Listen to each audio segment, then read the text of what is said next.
Well, good evening, ladies and gentlemen, and welcome to a special holiday edition of Live from the Parlor. It is Christmas Eve, and as you have figured out, our show is not truly live tonight.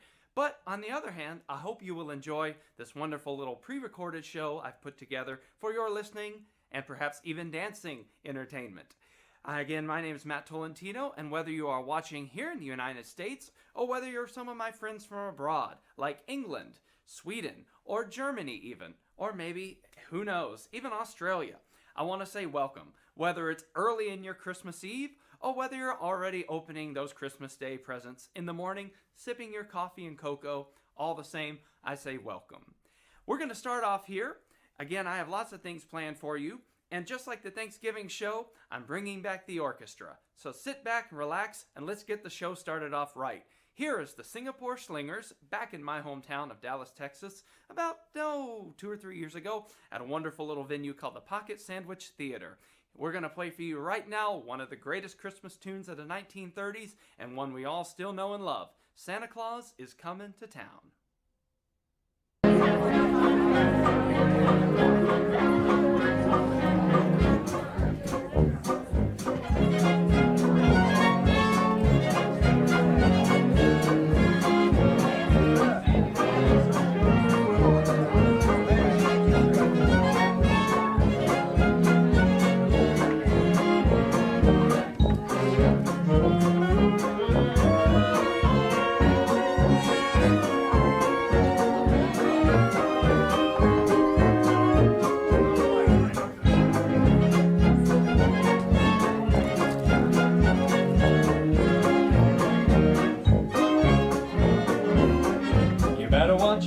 Better not cry, better not pout, I'm telling you what, Santa Claus is coming to town. He's making a list, checking it twice, gonna find out who's naughty or nice. Santa Claus is coming to town.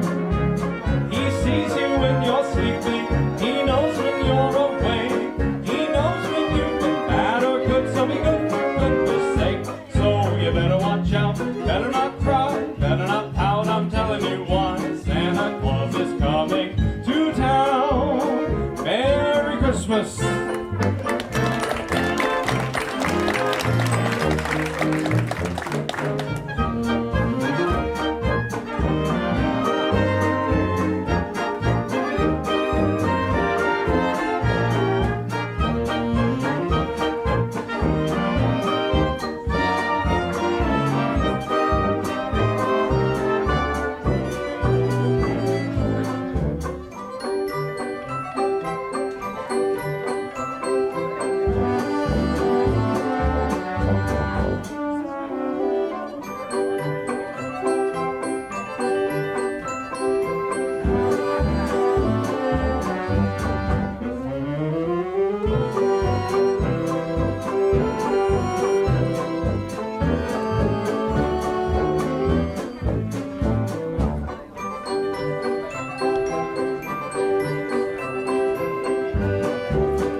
I love it. I wish we could be doing our Christmas shows this year, but of course, COVID had other plans for us. What can I say? Nevertheless, 2021 is right around the corner, and that means that the orchestra will write again. But there we are, playing a wonderful arrangement, a stock arrangement I might point out, of Santa Claus That's Coming to Town from 1934, the original arrangement I might add. Now that tune was written in 1934 by Haven Gillespie and J. Fred Coots. Haven Gillespie, I have to brag on him, he was actually a Cincinnati boy. Okay, Covington, Kentucky, if you really want to get down to it. But we'll say Cincinnati for all intents and purposes. After all, he did get a job here as a newspaper man years ago. But anyhow, he was teamed up with J. Fred Coots to write that tune. And of course, when J. Fred Coots got the assignment, he was thrilled because he knew that Haven Gillespie was a noted songwriter. And he said, this is going to be great. So while Gillespie was busy writing the words, it was Coots' job to sit down at the piano and come up with a melody. Well, wouldn't you know, he just couldn't get it. He tried and he tried and he tried, and he was just about to throw in a towel and crumple up a piece of paper and say, "I quit," when his wife, who was doing laundry in the next room, came running in. She said, "Don't you dare. You can't throw that away. That song's going to be a hit. Trust me, please. Don't get rid of that song." And he didn't. And when you know, it did indeed become a hit. So much so that when Eddie Cantor introduced it on the radio, it sold immediately. Within 24 hours, they had orders for over 500,000 copies of the sheet music and over 30,078 RPM records. The original, of course, being recorded by your banjo friend and mine, Mr. Harry Reeser. So there you are, Santa Claus is coming to town. And after all, who doesn't love Santa Claus? You love Santa Claus, the little kids love Santa Claus, the old folks love Santa Claus, I love Santa Claus. In fact, speaking of, who doesn't love Santa? Even I love Santa. So much I found this 1920s Santa suit. How about that? It has a beard, but, well, that's best left to the imagination.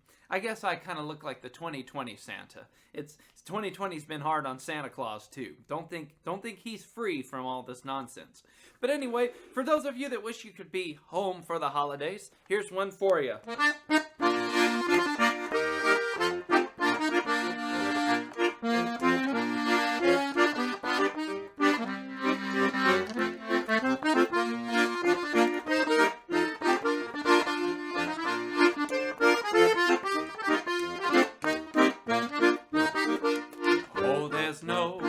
Like home for the holidays, for no matter how far away you roam, when you long for the sunshine of a friendly gaze, for the holidays you can't beat home sweet home. I met a man who lives in Tennessee, and he was heading for Pennsylvania and some homemade pumpkin pie. From Pennsylvania, folks are traveling down the Dixie sunny shore. From Atlantic to Pacific, gee, the traffic is terrific. Oh, there's no place like home for the holidays, for no matter how far away you roam, when you long for the sunshine of a friendly gaze, for the holidays you can't beat home sweet home.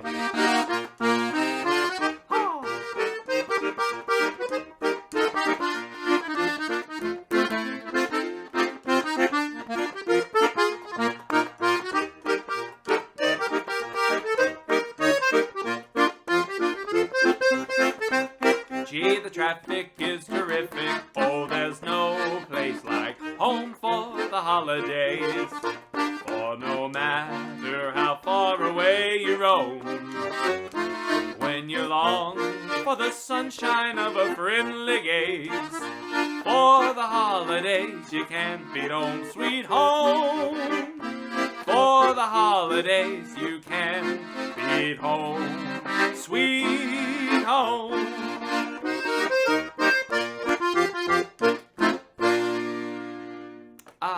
Home for the holidays. And I know there's a lot of you out there that wish you could do just that. Head on home for the holidays. This has been a crazy year, but the good news is it's almost over. Yes, tonight is Christmas Eve, next week is New Year's Eve, and you know what that means. 2021. Hooray! I can tell you this much, 2020 is going to get coal in its stocking. Ooh, I'll tell you what. Well, home for the holidays, those wonderful studio recordings that were done by guys like Perry Como. In fact, Perry did it not once but twice. Perry's version was arranged, I can't remember the composers, but the arrangers of it was a guy named Joe Reisman, who actually was from Dallas, Texas. Again, my hometown. And he started off playing clarinet and saxophone in the bands of Glenn Gray and Jack Teagard and Louis Prima, just to name a few. But he decided to give up that side of music and move to the behind the scenes and work as a studio arranger for folks like Patty Page and, like I said, Perry Como. So there you go. So what do you think of my Santa suit? Pretty keen. Like I said, everybody loves Santa. Even I love Santa. And how can you not love Santa? This snappy red and white suit and that ho ho ho, that infectious laugh. You know, Santa laughs at everyone's jokes. Santa laughs at his own jokes. I guess you could say Santa's a man who really slays himself. Well, on that note, let's head back to the wardrobe department and get back to our regularly scheduled broadcast. Well, how about a hand for our special guest? I told you we might have a special someone dropping by. Although he looks like 2020's kind of got the better of him, wouldn't you say? Well, we'll blame it on the budget cutbacks. How about that? Like I said, 2021 is right around the corner. It's going to be a better year for everyone, even Santa Claus. Well, let's get back to some music here. Some great old tunes. And actually, I'm going to take a departure from the Christmas tunes for our third song of the evening. Yes, I'm going to do a waltz ballad here, a beautiful one at that, written in 1932 by the great Gus Kahn and Harry Woods. And I actually happen to have a copy of the sheet music right here. And it's a beautiful cover. It's just too good not to share. So we're going to do this little tune for you, the rhetorical we. That is me, myself, and my accordion. Here's a beautiful little tune. As you can see, it's called A Little Street Where Old Friends Meet.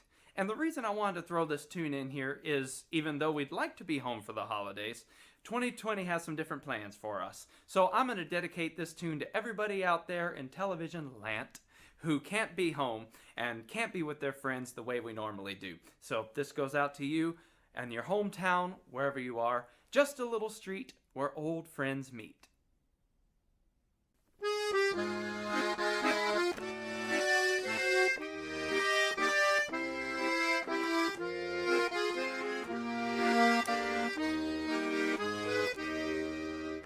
Homesick, heartsick, nothing seems real. That's how I feel today. Hometown, my town, I hear you calling me far away. It's just a little street where old friends meet. I'd like to wander back someday. To you, it may seem tired and sort of tumbled down, but it means a lot to folks in my hometown. Although I'm rich or poor, I'd still feel sure I'm welcome as the flowers in May. It's just a little street where old friends meet and treat you in that same old way.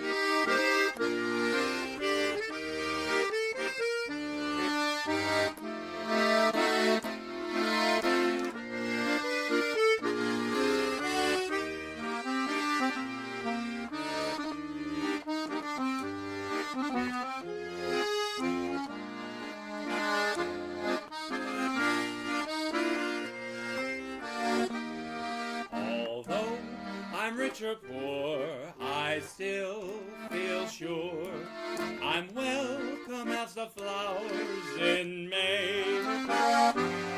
It's just a little street where old friends meet and treat you in that same old way.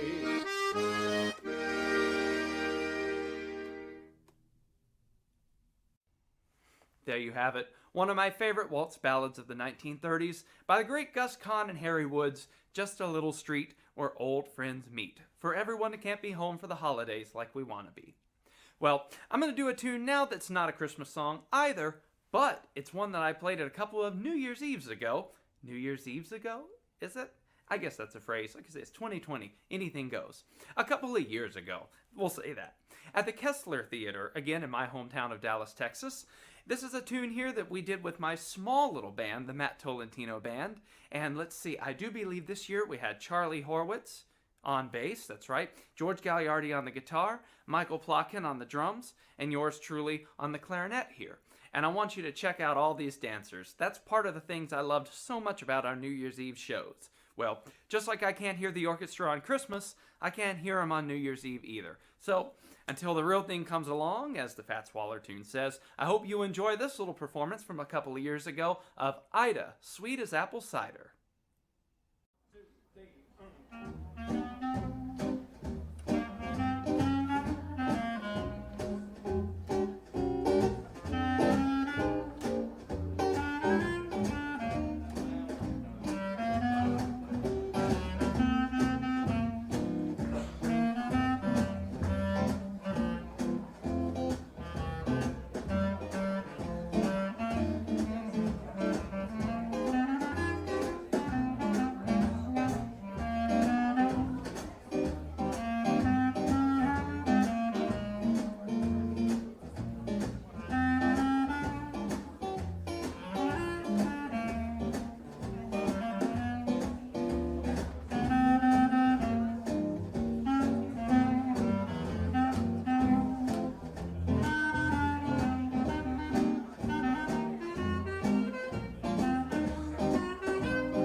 Well, there we go.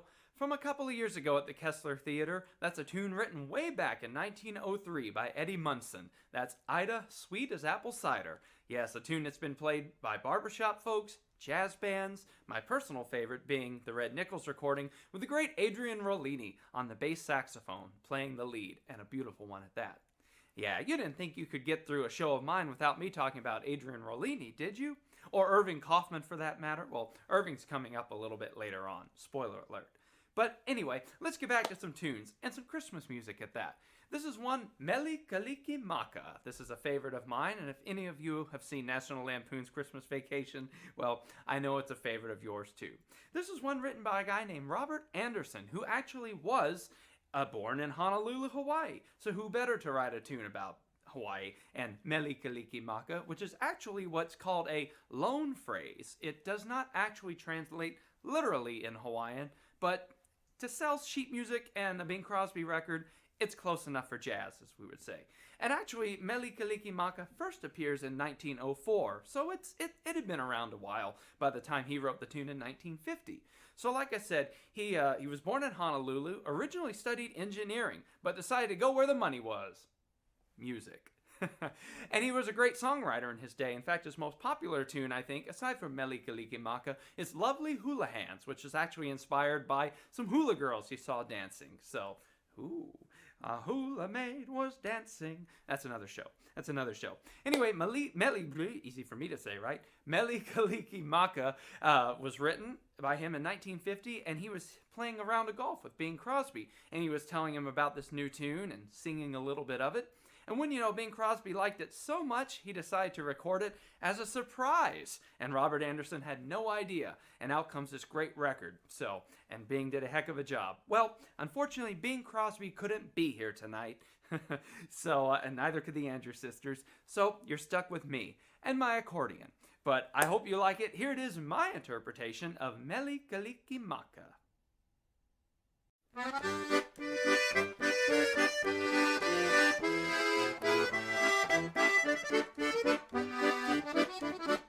Meli Kalikimaka is a thing to say on a bright Hawaiian Christmas day.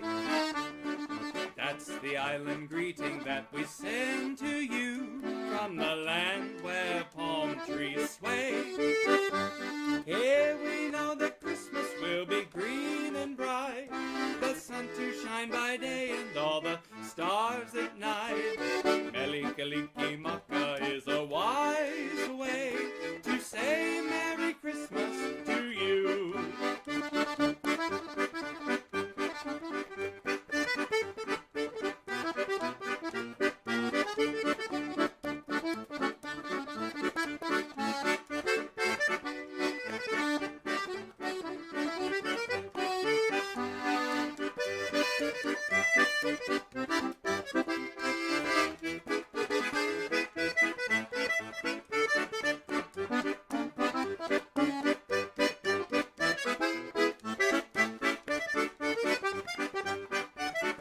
Meli Kalikimaka is a thing to say on a bright Hawaiian Christmas day. That's the island greeting that we send to you from the land where palm trees sway. Here we know that Christmas will be green and bright, sun to shine by day and all the stars at night. Meli Kalikimaka is a wise way to say Merry Christmas, a very Merry Christmas, a very, very Merry, Merry Christmas to you.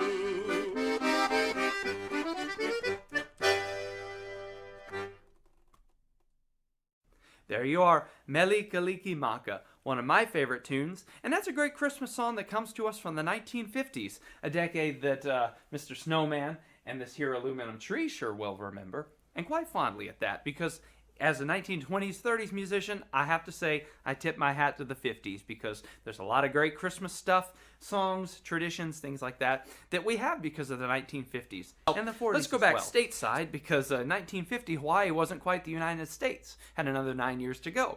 So let's go back to 1934 and do another classic and another song that's important because it was an early example of the break from the religious to the secular when it came to doing popular Christmas tunes. That's right. Prior to the 1930s, most Christmas tunes were religious in nature, out of the hymnal, straight out of the hymnal, Silent Night and things like that, which are beautiful tunes. But of course, as Christmas became more and more commercial, not that there's anything wrong with that, the demand for different kinds of tunes came along. And what can I say?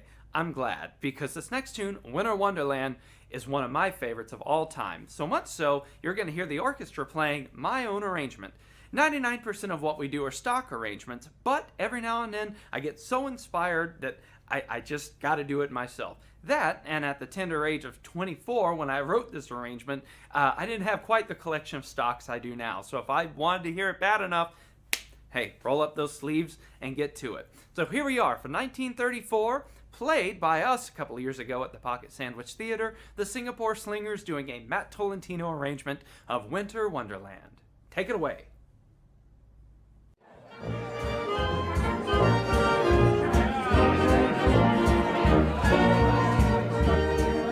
Welcome back. You didn't leave. Thank you.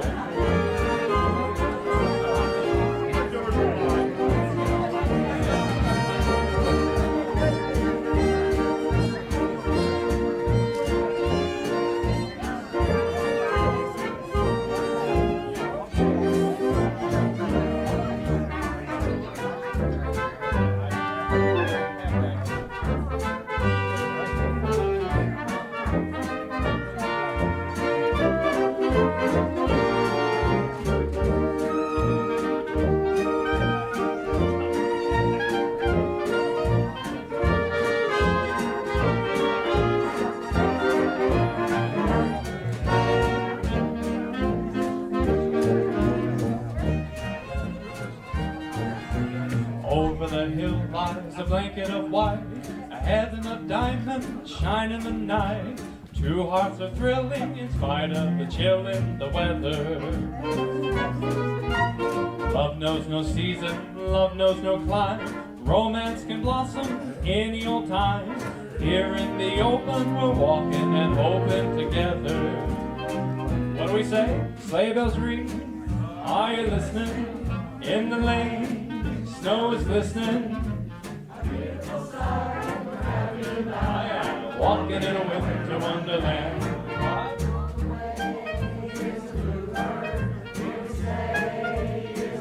We're hired. He sings a love song as we go along. In the meadow we can build a snowman and pretend that he is Parson Brown. He'll say, are you married? We'll say, no, man. But you can do the job when you're in town. Later on, we'll perspire as we dream by the fire. It's Texas, the face of the fray, the plans that we made, walking in a winter wonderland. Oh,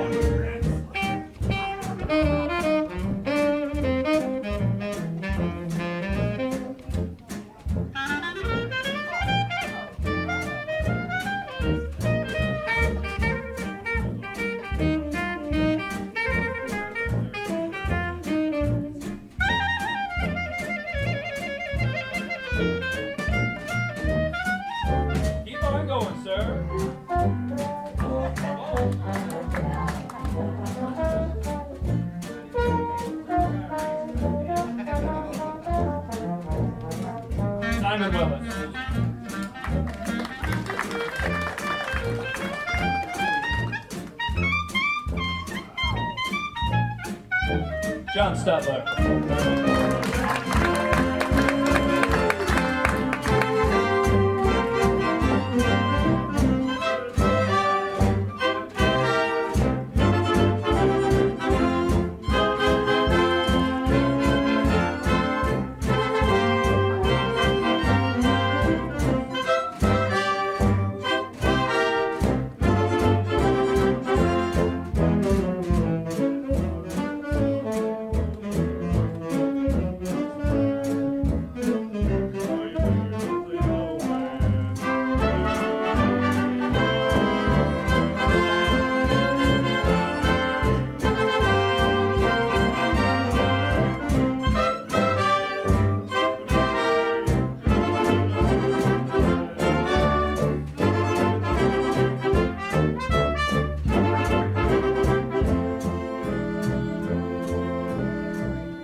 There we are, Winter Wonderland, a tune with a rather interesting story if you don't know it. The lyricist, Mr. Richard Smith, was actually of all things ailing in a tuberculosis hospital, but he looked out the window and he saw kids playing in the snow, couples walking hand in hand, and he had enough good humor about him to write a little poem about it. Well, he took that poem and gave it to his friend Felix Bernard, who set it to music and also had it published. Unfortunately, the tune was somewhat forgotten, but the great Joey Nash, a wonderful vocalist of the era, really liked the tune and wanted to do it with the Richard Himber Orchestra, who he was working with at the time on radio. And Richard Himber liked the tune, they worked up an arrangement, and they were going to do it on a broadcast, but unfortunately because time ran short, they had to cut it, and they had to call it a day. Well, Richard Himber had already left, but the musicians were still there, and they were packing up, and Joey Nash said to them, I'd really like to do this tune. As a personal favor to me, would you guys mind if we did it, if we made a record of it? We're in the studio, we might as well. And they said, sure, we'd be glad to, but it's got to be a one and done. Well, when you know, because they were such great musicians, one take was all it took. And Winter Wonderland was waxed, and Richard Himber loved it, and they played it on their broadcast the next time.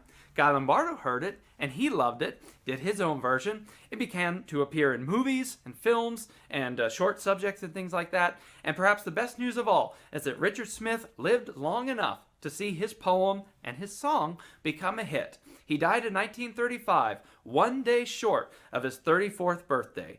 But Winter Wonderland, there it is.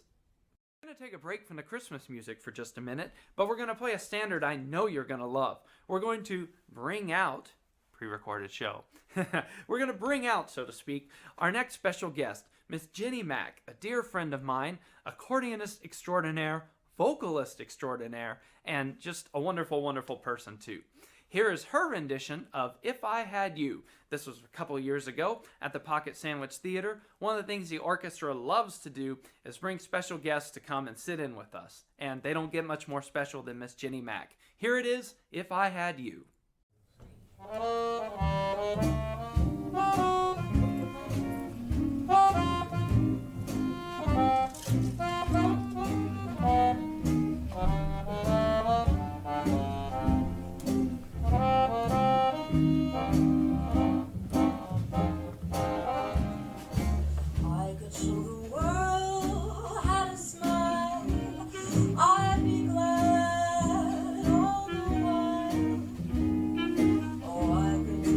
Breeze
If I had, oh, if I had you.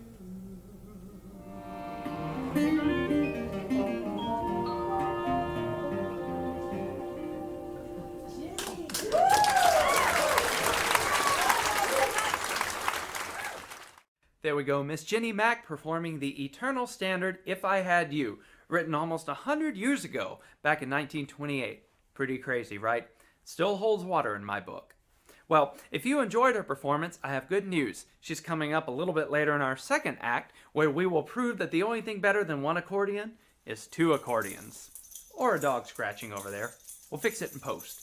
But anyway, I digress. Also, if you enjoyed her music, I implore you to check out her website, www.ginnymac.com. There you'll find information about her upcoming performances, recordings, and bios, and just about anything else you could want to know. So do check that out, ginnymac.com. Gonna stay in 1928 for one more tune. This is a beautiful ballad actually written across the pond in merry old England. The tune is called A Garden in the Rain, and is recorded most notably by one of my favorite vocalists of the era, and a Texan I might add, Mr. Gene Austin, who of all things ran away at a very early age to join the circus, back when you could do that kind of thing. But on my usual Thursday night shows, people are always asking me to break away and play the piano a little bit. Well, unfortunately, the way the camera's set, if I were to do that, you would get my good side all night long. Well, maybe I should do it more often, but that's besides the point. This is a beautiful tune called A Garden in the Rain, and I'm going to slip over there, the piano, and play it for you. And I'm going to dedicate this to all the gardeners out there, folks who really dig their work. Now, I myself, I'm not much of a gardener. The only thing I can grow in my garden is tired. On that note, here it is, A Garden in the Rain.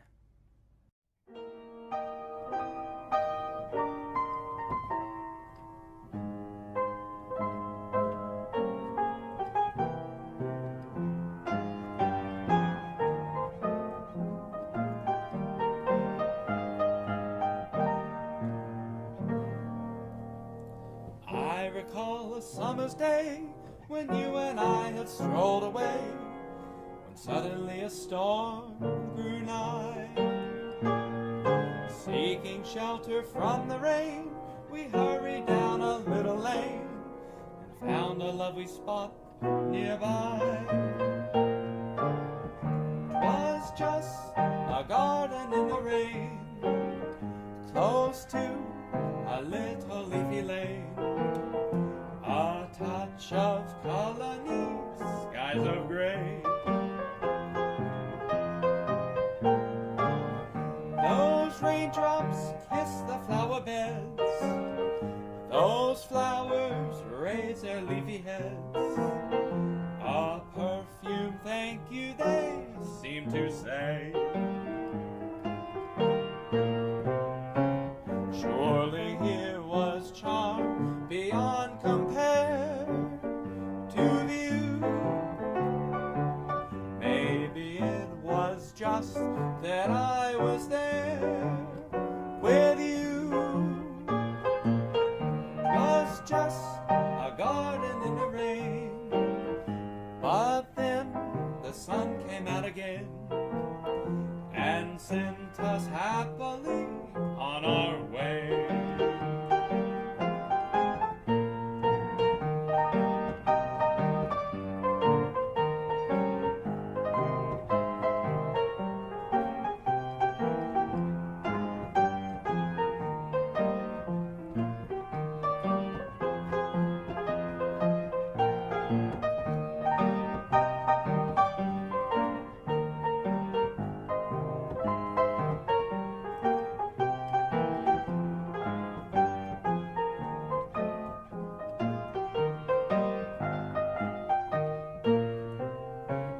Surely here was charm beyond compare to view.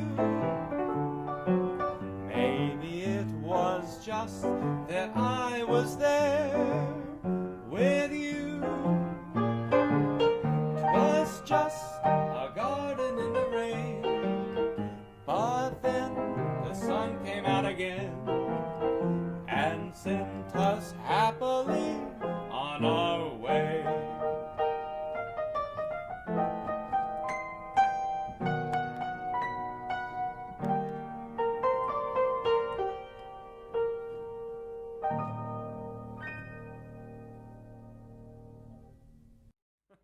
Only thing I can grow in my garden is grow tired. Man, what sophisticated humor, right? But that's why you're here. That's why you're here. You only expect the finest from a guy like this in a plaid cummerbund and aluminum tree. Only the most sophisticated things around here. That's right. So, A Garden in the Rain, and that's a tune I would sure love to play at the Palm Court in case any of you bookers and talent buyers for the Netherlands are watching.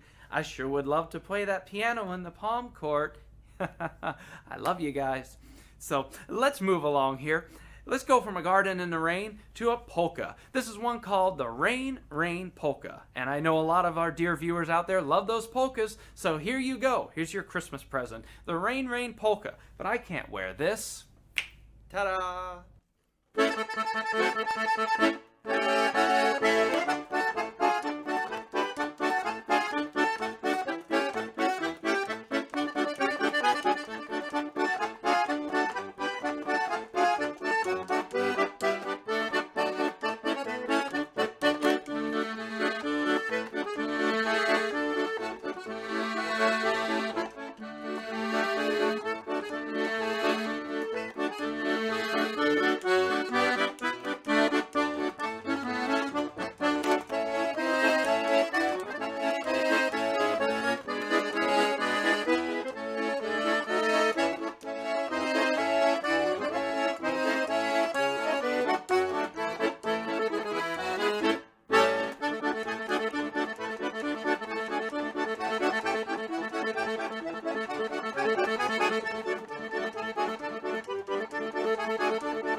Well, that was fun, but to business, as Percy Dove-Tonsils would say.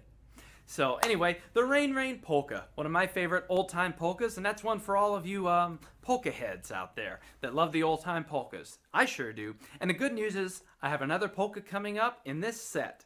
Hacha. Well, let's get back to some Christmas tunes. What do you say? After all, we do have Mr. Snowman and a bubble light. This is a bubble light Frosty. It's kind of hard to see, but there he is. Can we get there? Can you see that? Oh, well. Anyway, take my word for it. Anyhow, let's get back to Christmas music. This is a tune written in 1945 by Sammy Kahn and Julie Stein. The tune is Let It Snow. Was it written during the snowfall like Winter Wonderland? No, it was written during an intense heat wave in 1945 in Hollywood. And they decided, instead of going to the beach, we're going to stay inside and write a song about cooler weather that's going to help us cool off. So they started going to work with music and lyrics, and it worked. It's good for any time that it's chilly out, and it's actually popular all over the world, here in the Northern Hemisphere and in the Southern Hemisphere as well. In fact, in New Zealand, this tune is very popular at Matariki. That's right. Here we go, Let It Snow from 1945.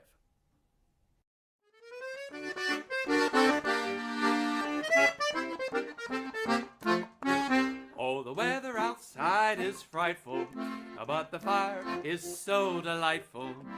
Since we've no place to go, let it snow and snow.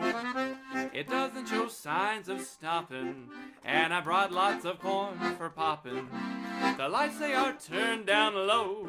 Let it snow, let it snow, let it snow. When we finally kiss goodnight, how I hate going out in that storm. But if you really hold me tight, all the way home I'll be warm.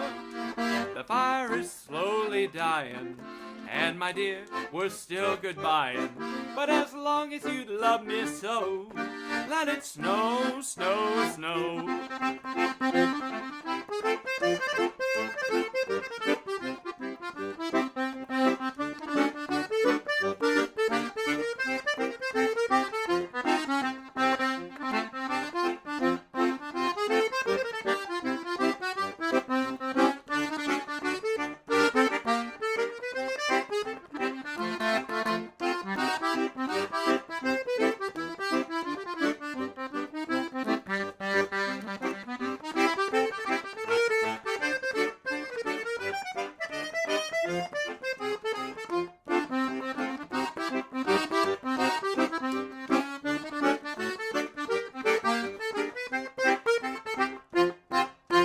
Finally kiss goodnight, how I hate going out in that storm.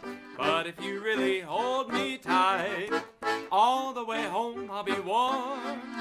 The fire is slowly dying, and my dear, we're still goodbying.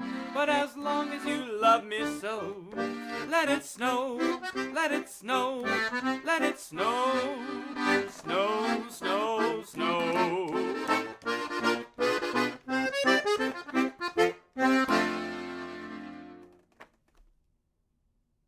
There we go, a Christmas classic from 1945, Let It Snow. Its original title was a bit of a mouthful. It was Let It Snow, Let It Snow, Let It Snow. Which, speaking of, even though this is a pre-recorded show, if you want to dial in and make a request on my usual Live from the Parlors, I hope you will join me on my Facebook page. And if you've got a request, let us know, let us know, let us know. It's Heat Wave in Hollywood. And another curious thing, a lot of Christmas tunes work that way. In fact, Mel Torme kind of did the same thing, only instead of Hollywood, he was in Chicago. And he wrote the Christmas song, of all things, in 45 minutes during an intense Chicago heat wave. And get this, he was only 19 years old. That song's gone on to be pretty good to Mel during his lifetime, and his family as well. In fact, while he was alive, he referred to it as his annuity. What can I say? Well, snow is not everybody's cup of tea. I love snow. Of course, being a Texan, living in the Midwest now, I love it. I love it. But again, I know it's not everybody's thing. So if you like warm weather and you like summer and the merry, merry month of June, well, this next tune's got you covered. This is written in 1929 and sung by, you guessed it, Irving Kaufman. Yay, 3 cheers for Irving Kaufman. Mr. Kaufman recorded among others. It's a wonderful tune and has a great stock arrangement that you'll hear right now because I'm going to bring the orchestra back up. Here we go with a fun tune called I'm Croonin' a Tune About June.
Shake off the blues and gloom for me. So, Mr. Moon, I'm crooning a tune about you.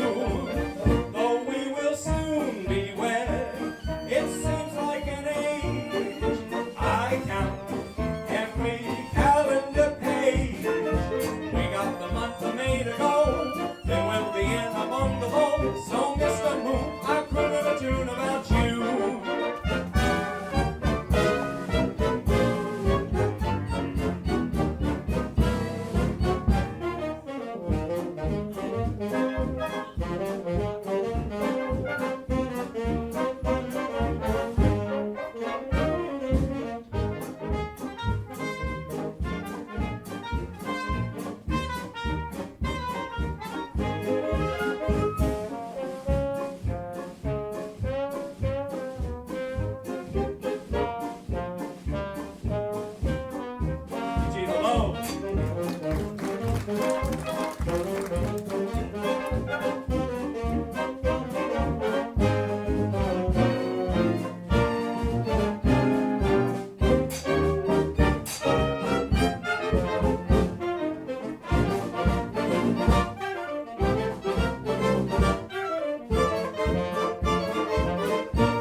There you have it from 1929, fun little tune called I'm Croonin' a Tune About June.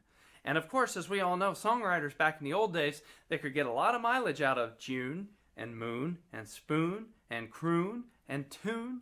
And, well, it goes on and on. In fact, there's an English pop tune sung by Sam Brown and Elsie Carlisle called How Many Rhymes Can You Get? Where it talks about that very thing. And of course, songwriters had that preoccupation with the moon because they knew that it was basically a shoe-in. And I said all the mileage you could get out of that could even take you from a kid from Texas all the way up to New York. That's what happened actually with this piece of music. This is called June Moon. June Moon, bring back my sweetheart to me. This was written in 1926, and this is a very rare stock arrangement. It was given to me by my friend Rollins Gilliland, and his uncle, where his name comes from, V. Rollins Gilliland, as he was always referred to. His first name was Virgil, but nobody dared call him Virgil. If you called him Virgil, well, let's say he'd just put coal in your stocking. We'll leave it at that.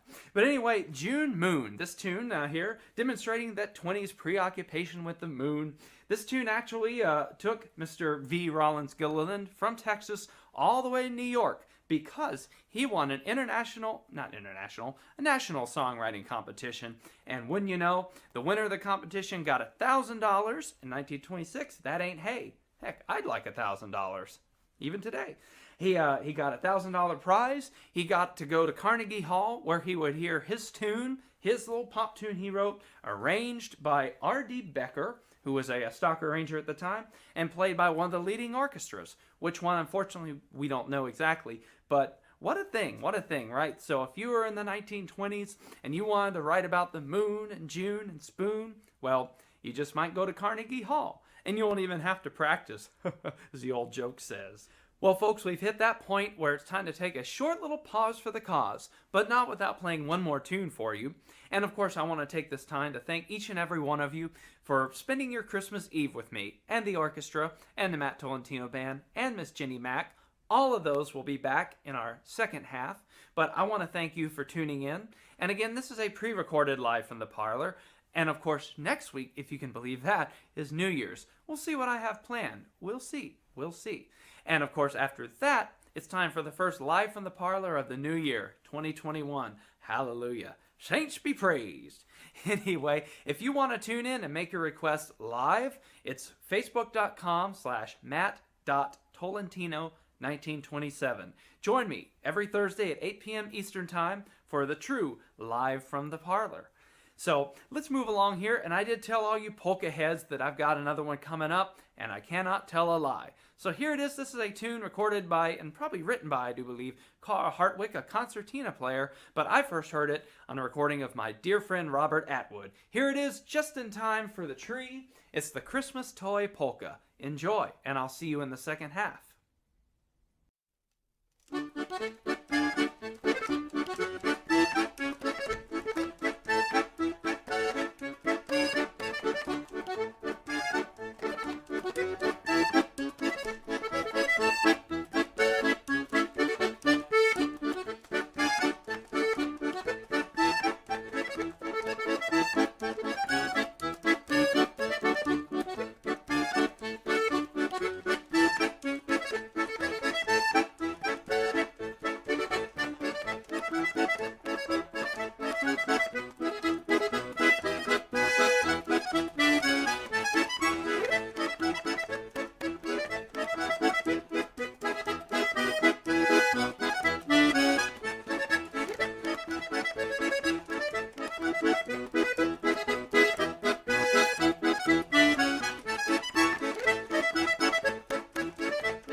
Well, good evening, ladies and gentlemen, and welcome back. My name is Matt Tolentino, if you missed the formal introductions, and I want to welcome you to the parlor here, and I want to thank you for spending your Christmas Eve with me, and I hope you've enjoyed the first half of this little holiday program.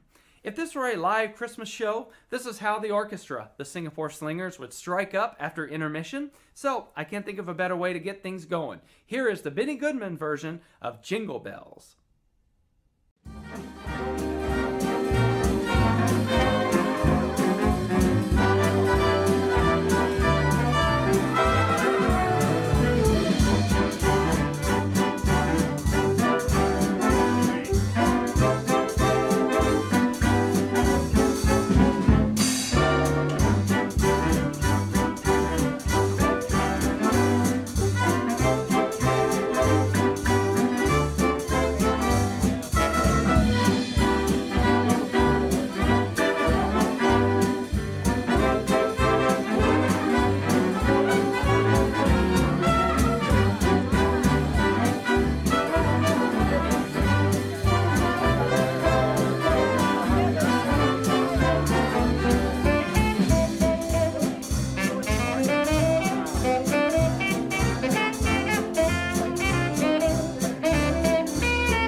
John Stutler.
There we are, Jingle Bells, played by the Singapore Slingers, reading the same arrangement just about that Benny Goodman played.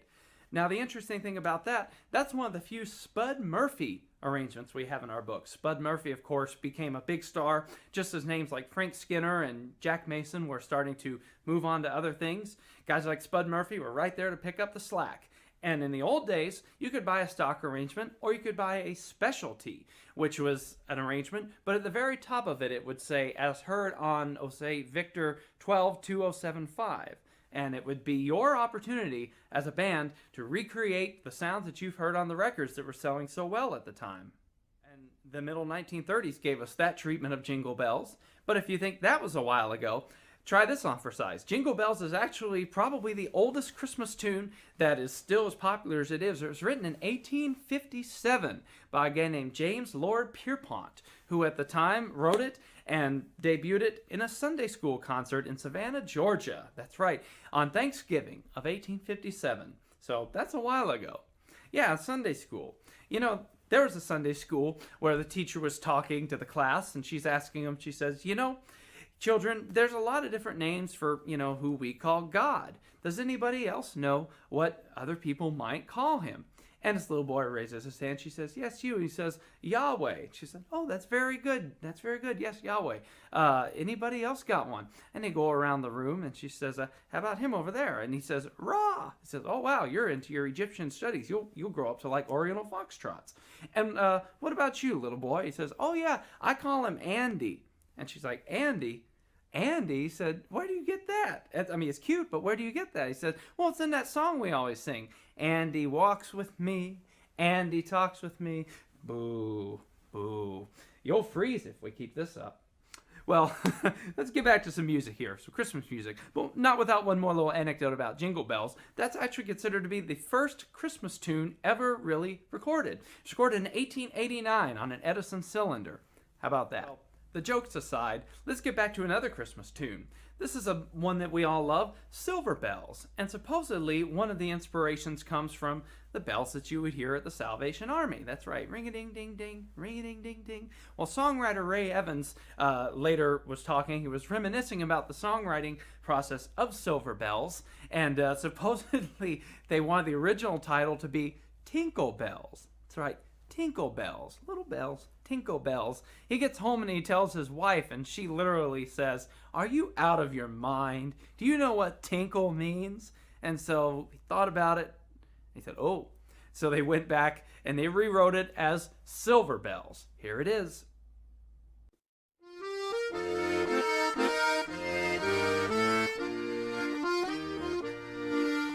Silver bells, silver bells, it's Christmas time in the city. Ring-a-ling, ring-a-ling, soon it will be Christmas Day. City sidewalks, busy sidewalks, dressed in holiday style. In the air there's a feeling of Christmas. Children laughing, people passing, meeting smile after smile. And on every street corner you hear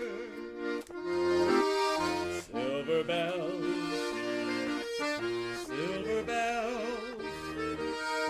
It's Christmas time in the city. Ring-a-ling, ring-a-ling, soon it will be Christmas Day.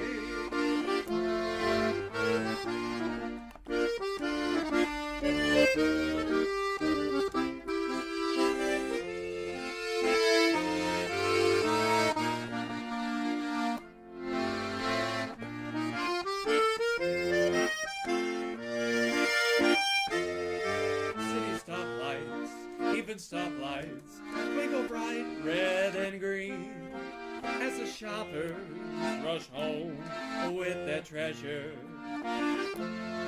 Hear the snow crunch, see the kids bunch. This is Santa's big scene, and above all the bustle you hear silver bells, silver bells.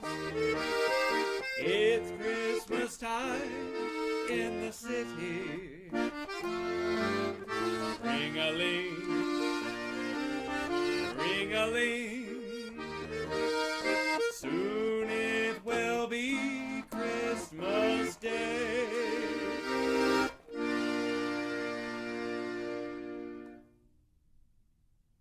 There we are, originally known as Tinkle Bells, but thank goodness, published as Silver Bells, a great Ray Evans song right there. So that's a Christmas tune. Let's take a little departure once again, because I do want to kind of mix things up here a little bit. Even our Christmas shows with the orchestra aren't all complete Christmas shows. I know, but it's neat to break it up a little bit here and there. So let's bring back to the stage Miss Ginny Mac. And this was at the same performance that you heard her doing earlier, sitting in with the orchestra at the Pocket Sandwich Theater. But this time, she's got her accordion, and I've got my accordion. And together, we're going to prove the only thing better than one accordion is two accordions. See what you think. Here is Undecided.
John Stubler.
There we are.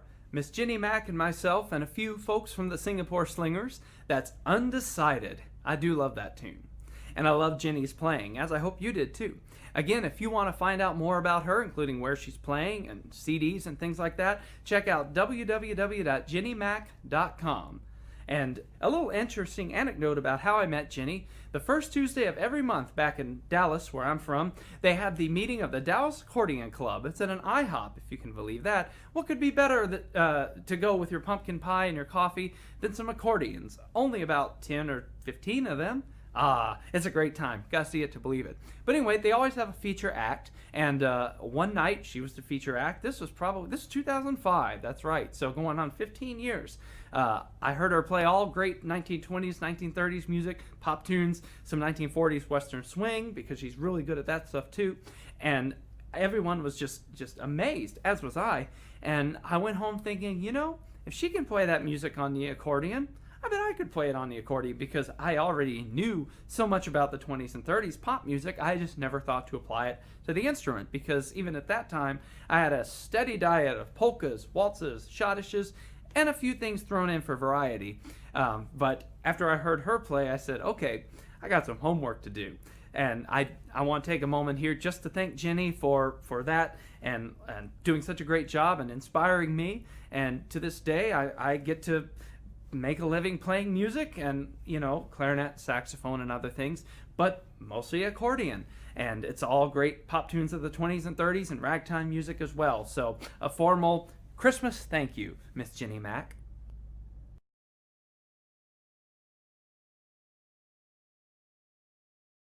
Let's go back across the pond to England right now and do a tune that was arranged and performed and recorded by the great Roy Summers, who led the band at the Savoy Hotel, the beautiful, lavish Savoy Hotel. Well, they released a tune that he arranged, and frankly, it's so good. The orchestra plays it sometimes in July. Sometimes we've done it in October. We did it at a Valentine's show one time. If it's good, it's good. And it's a fun tune, and we're going to play it for you right now. Bring the orchestra back up.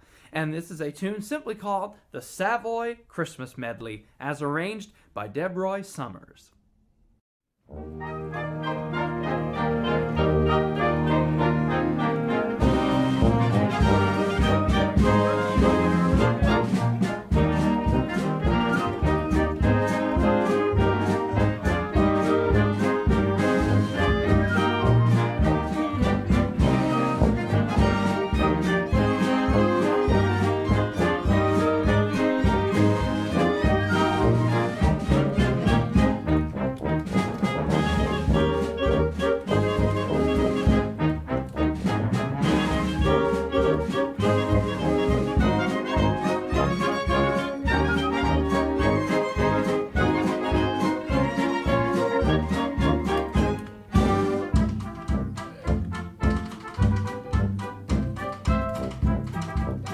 They sing it at Christmas time, Little Brown Jug.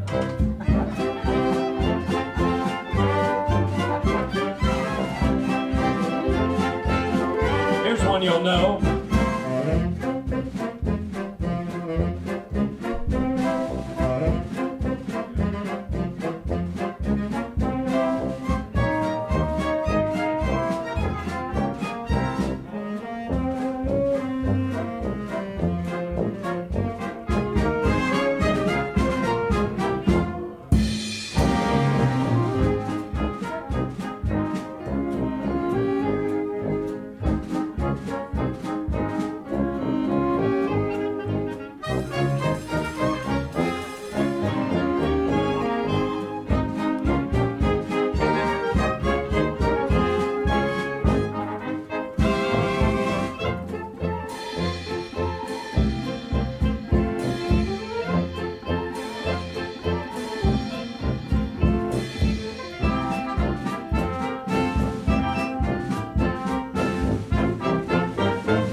Another one.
So there we go, arranged back in 1924 by Deborah Summers, the band leader at the Savoy Hotel. That is the Savoy Christmas Medley, the Foxtrot. There's also a one-step version, but I think the Foxtrot is the best one. If you don't, see for yourself. Go on YouTube and look up Savoy Christmas Medley, and you'll find the Foxtrot, and you'll find the one-step, and see what you think. So anyway, Deborah Summers, one more interesting thing about him before we move along, is he conducted the first British performance of Rhapsody in Blue. It was broadcast on the BBC, and wouldn't you know, he had George Gershwin himself at the piano. Not too shabby. We're going to move along here and stick with our Christmas theme because, of course, it is Christmas. It is Christmas Eve, that's right. So this is a great standard that a lot of people have performed over the years, so what's to stop me? That's right. Join the madding crowd. But anyway, this was written by Meredith Wilson, believe it or not. And Meredith Wilson, of course, is best known for The Music Man, his wonderful Broadway musical that I think has one of the most musical, lyrical, beautiful scores of any musical. It's very singable, very playable. It's just a great show. I love it. And the interesting thing about it, it took him 8 years and over 30 revisions to get it right. But I guess he wanted to get it just right. But he should know he had experience. What is The Music Man about? It's about, traveling, albeit a huckster, a traveling guy who comes to Iowa and puts together a boys' band. And that's basically the story of his life. He was born in Iowa, and he played in bands as a child and as a boy, a juvenile, and then later had the honor of playing in the John Philip Sousa Band. And another interesting thing, what did he play? 3 guesses, the first don't count. Flute and piccolo. So just like The Music Man, the struggle to find the best piccolo lyre, well, I think that was a struggle that he knew all too well. So here it is, Meredith Wilson's It's Beginning to Look a Lot Like Christmas.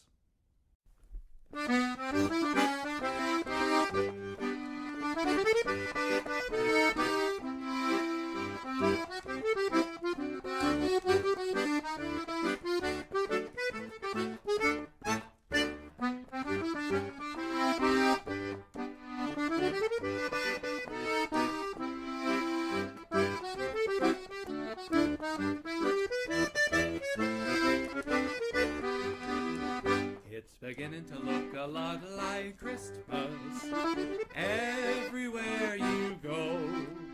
Take a look in the 5 and 10, glistening once again, with candy canes and silver lanes aglow. It's beginning to look a lot like Christmas, toys in every store. But the prettiest sight to see is the holly that'll be on your own front door. A pair of hop-along boots and a pistol that shoots is a wish of Barney and Ben. Dolls that will talk and we'll go for a walk is the hope of Janice and Jen. And Mom and Dad can hardly wait for 2020 to end. It's beginning to look a lot like Christmas, and the bells will start. But the thing that will make them ring is the carol that you sing right within your heart.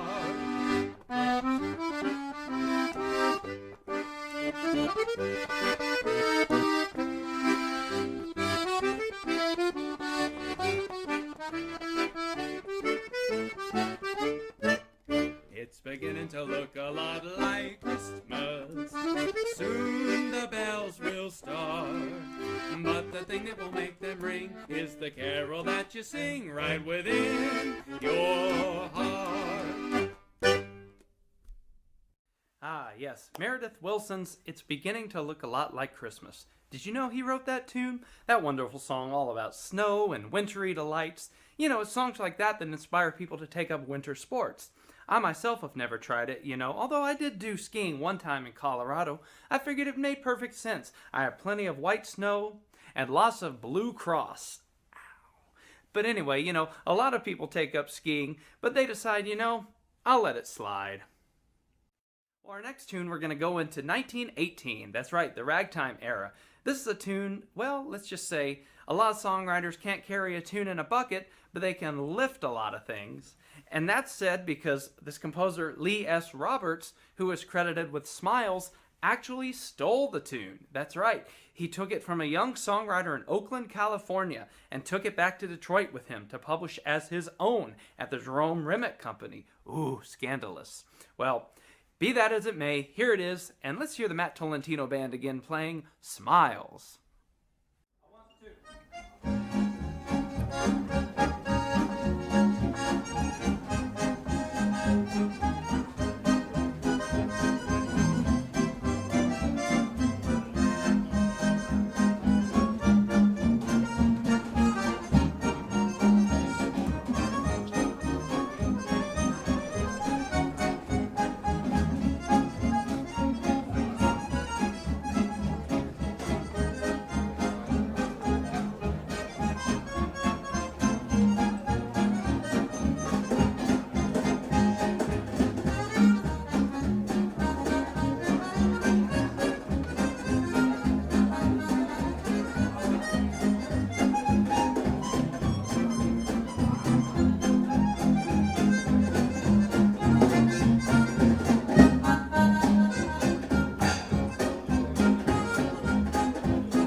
Well, regardless of who wrote it, it's a great tune. From 1918, Smiles. And I hope you enjoyed the Matt Tolentino Band back again for your listening, drinking, dining, and maybe even dancing pleasure if you've got those dancing shoes on. Well, let's go into the 1940s again for our next Christmas tune. Get back to the Christmas songs. This is one that's been very popular ever since, for one reason or another. At the time, it was popular with soldiers because they were thinking about being back home when they were far away. And you know, in a way, it sort of makes sense in a whole different light here in 2020 when we can't be with our family and friends the way we normally are every year. So with that in mind, I hope you like I'll Be Home for Christmas.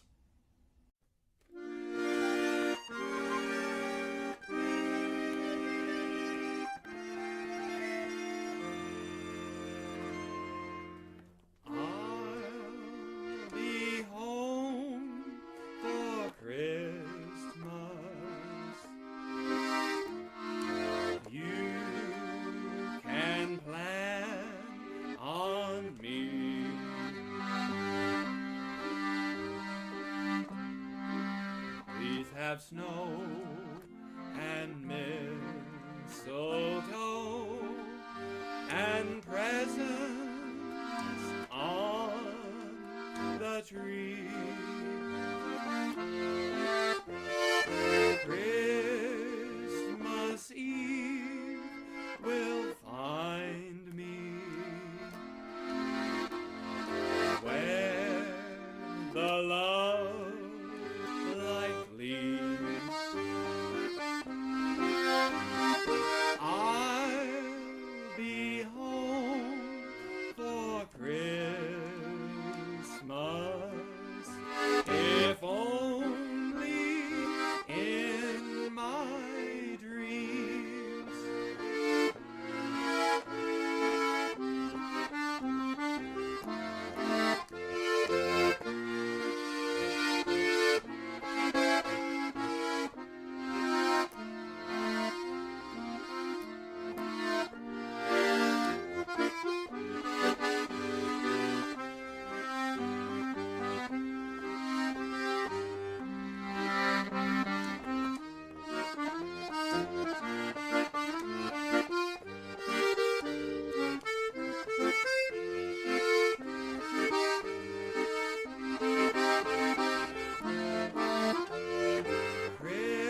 Christmas Eve will find me where the love likely I'll be home for Christmas,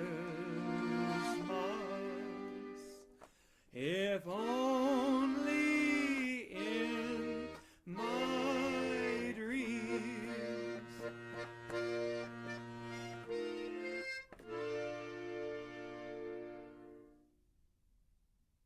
There we are, once again a song that was popular with World War II soldiers and perhaps is popular with you and yours at this special time of year, I'll Be Home for Christmas. Much like that earlier tune, A Little Street Where Old Friends Meet, I want to dedicate that to everybody watching who can't be with their family this year. But don't worry, 2021 is fast coming and it's going to be a better year for everyone. So, going to move along here and pick the tempo back up. This is not a Christmas tune, but you've all been good boys and girls, so I thought I'd bring the orchestra back for one more tune that has nothing to do with Christmas, but boy, it's a fun tune. Arranged by the one and only Frank Skinner, a 1930 Oriental foxtrot, very late in the game. Chic of Araby and tunes like that were already almost 10 years old, but Walter Doyle, the vocalist and trombonist with the Ted Weems Orchestra, he wasn't ready to give up yet, and I'm glad he didn't. Here it is, a wonderful rompin', stompin' good time, and this will show you exactly what kind of crowds we have at our our New Year's shows with the orchestra at the Kessler Theater. This is the end of the night. Everybody's rung in a new year. They've had their champagne, and you can just hear those noisemakers. So it's a wonder no one poked any eyes out with those pointy hats. Here it is. Enjoy the dancers. Enjoy the band. Enjoy Egyptian Ella.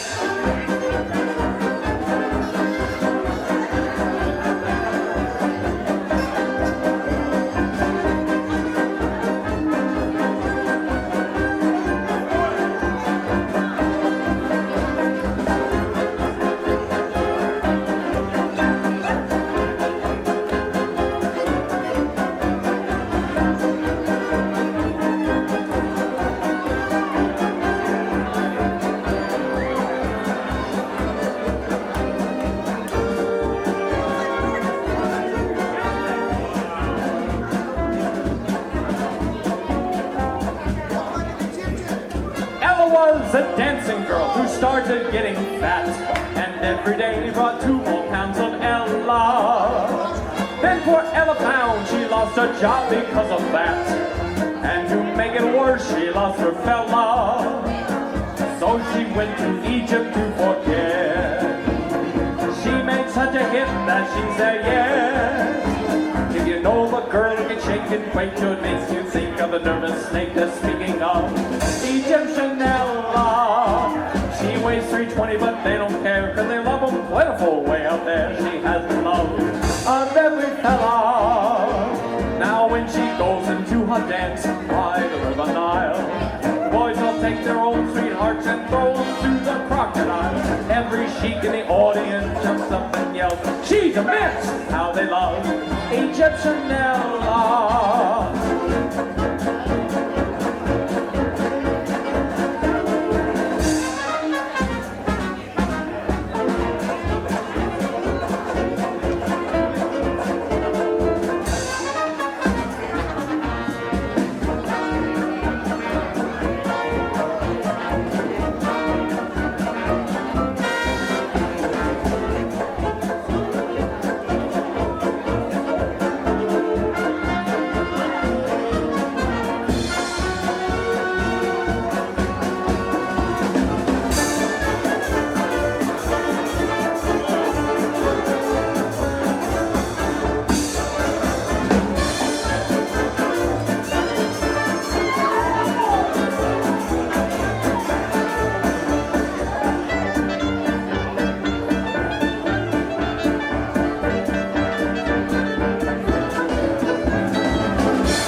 There you go, Egyptian Ella, written by Walter Doyle, arranged by Frank Skinner, and played by the orchestra for a very fun and rowdy, rambunctious crowd at the end of a fun New Year's Eve at the Kessler Theater, with noisemakers and pointy hats and all. And I love those dancers. So this is a tune that won Irving Berlin an Oscar. And an interesting fact, this is an Oscar first, Irving Berlin not only won the Oscar, but he presented it to himself. I guess when you're Irving Berlin, you can do that sort of thing. Remember what Jerome Kern said? Jerome was asked, what is Irving Berlin's place in popular music? And Jerome Kern said, Irving Berlin has no place in American popular music because Irving Berlin is American popular music. So there. So he wrote the tune, and the tune is White Christmas. The verse was dropped pretty early on. Usually verses are dropped as songs get older and mature and customs change, but no, it was dropped pretty early on. And the reason being the producers and well, I don't know how Irving Berlin felt, but the producers and Bing Crosby both agreed that it was, since it was in the movie Holiday Inn, they even though it was great, it would have very little meaning outside of the movie. So they decided, you know what, we'll drop it. But it's a wonderful little verse, and I have the honor of playing it for you right now. I hope you enjoy White Christmas.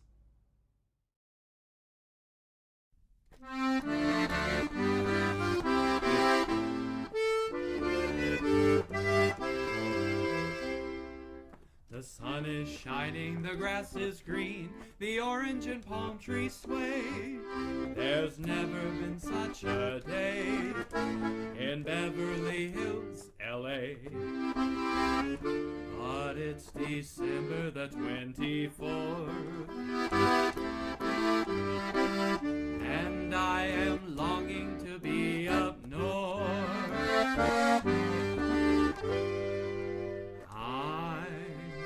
Dreaming of a white Christmas, just like the ones I used to know, where the treetops glisten and children listen to hear sleigh bells in the snow, and I'm dreaming of a white Christmas. With every Christmas card I write, may your days be merry and bright, and may all your Christmases be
So there we go, verse and all, Irving Berlin's classic White Christmas, the Oscar-winning White Christmas, I might point out. So the interesting thing about that tune, well, two interesting things, is when that came out, that was Bing Crosby's 29th #1 hit. A lot of people today, when they think of Bing Crosby, they only think of White Christmas. But the fact is, he had a lot under his belt by the time that rolled around. And also, some time ago when NPR created the NPR 100, a list of the top most important, significant, and influential recordings of the 20th century, when you know Bing Crosby's White Christmas is on there, second only to, any guesses? Judy Garland and Over the Rainbow. And again, with that, that brings my show to a close. Thank you so much for spending it with me and the Singapore Slingers, the Matt Tolentino Band, Miss Ginny Mac, and hey, that guy on the accordion and piano. He wasn't too bad. So if you wish to drop a few coins into the fountain, you may find me online. It's paypal.me/Matt Tolentino, or you can do Venmo, Matt-Tolentino-1, or if you prefer the old paper check, that's fine too. Drop me a line and I'll let you know where to do the rest. So thanks again. It's Christmas Eve, or maybe it's even Christmas Day for my Australian friends out there. Regardless, thank you for bringing me into your home to play some music, hopefully brighten your day. Again, it's been a crazy year, and we all wish we could be with family and friends the way we normally are on that little street where old friends meet. But next year is 2021, and it's going to be better and brighter for all. So on that note, thank you so much. I wish you a very Merry Christmas from everyone here, and we hope to see you very soon. Remember, next week is New Year's, so tune in and see what I've got coming up. Good night and good luck.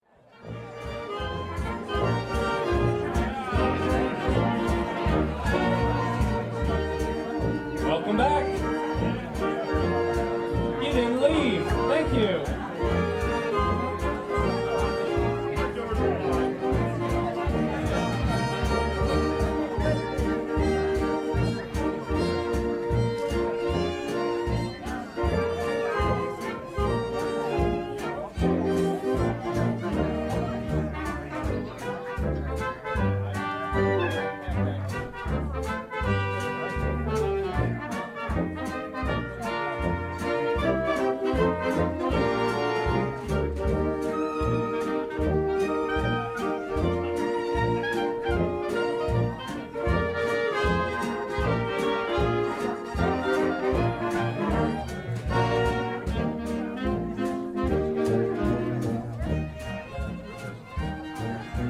Over the hill lies a blanket of white, a heaven of diamonds shine in the night. Two hearts are thrilling in spite of the chill in the weather. Love knows no season, love knows no clime. Romance can blossom any old time. Here in the open we're walking and hoping together. What do we say? Sleigh bells ring, are you listening? In the lane, snow is glistening. Walking in a winter wonderland.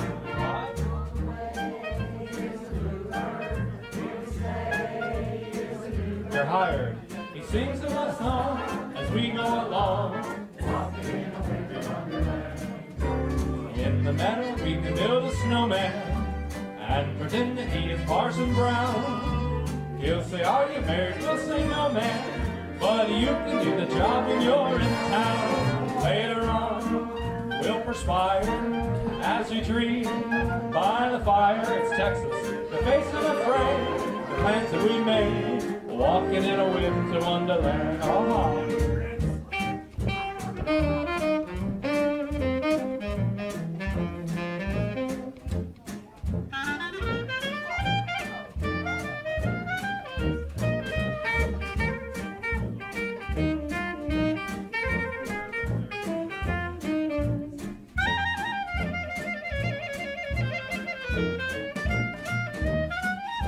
keep on going, sir.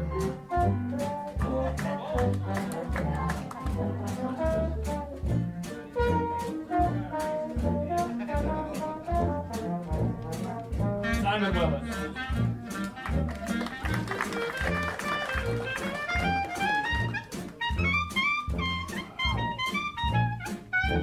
John Stutler.